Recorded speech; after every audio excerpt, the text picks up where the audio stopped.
Mick, is the president, has he been sold that this is an easy win? In which case, are we expecting a US attack on Venezuela? That's hard to say. I don't know what an easy win looks like. But if the question is military action imminent? I think the answer is probably yes.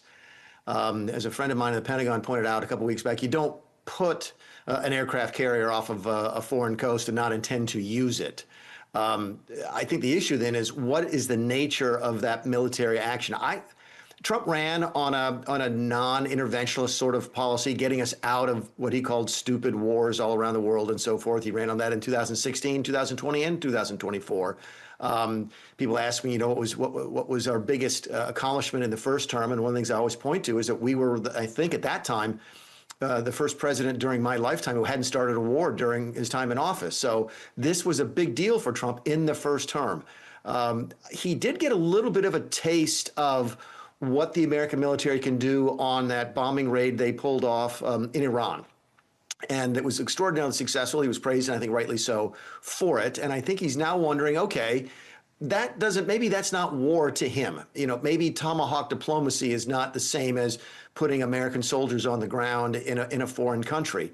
I could absolutely see him at this point using the same type of strategic sort of or tactical sort of strikes inside a country.